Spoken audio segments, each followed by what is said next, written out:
Velavan stores, Usman road, T Nagar, Chennai மற்றும் தூத்துக்குடி. விழா காலங்கள் எல்லாம் வேலவன் ஸ்டோர்ஸோடு.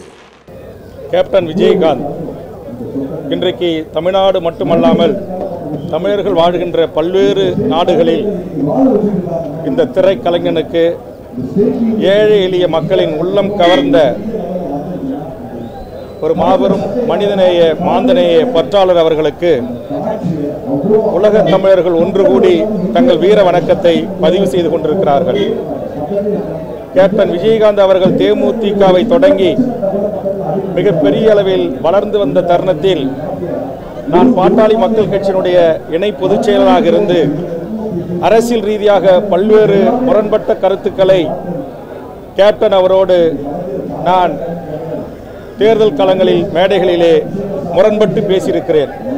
ஆனால் கேப்டன் விஜயகாந்த் அவர்கள் 2006ஆம் ஆண்டு சட்டமன்ற உறுப்பினராக பதவியேற்று சட்டப்பேரவைக்கு வந்தபோது நான் அரசியல் ரீதியாக வைத்த அத்தனை கடுமையான விமர்சனங்களையும் புறந்தள்ளி நான் அமர்ந்திருந்த இருக்கைக்கும் அருகில் வந்து அமர்ந்து சட்டப்பேரவையினுடைய நடவடிக்கைகளையும் குறிப்புகளையும் என்னிடத்திலே ஆவலோடு கேட்டு என்னோடு அளவாலிய அந்த தருணங்கள் உண்மையிலேயே என் கண்களில் நீர் சொரிகின்றது.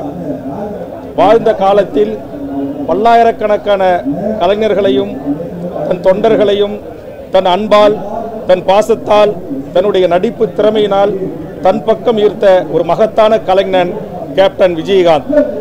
அவர் இன்றைக்கு நம்மோடு இல்லை.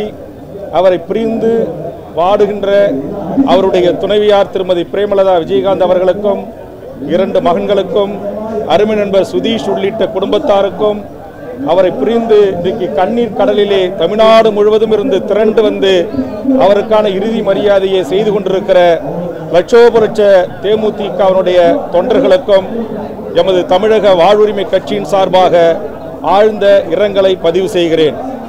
விஜயகாந்த் என்கிற புரட்சி நடிகன், புரட்சி கலைஞன் அரசியல் கலைத்திலும் குறிப்பிட்ட காலத்தில் ஒரு மாபெரும் புரட்சியை செய்து தமிழ்நாட்டின் எதிர்க்கட்சி தலைவராக திகழ்ந்த அந்த மாமனிதருக்கு எமது தமிழக வாழ்வுரிமை கட்சியின் சார்பாக உழைப்பால் உயர்ந்த அந்த தலைவனுக்கு எங்கள் வீர வணக்கத்தை பதிவு செய்கிறோம். நன்றி.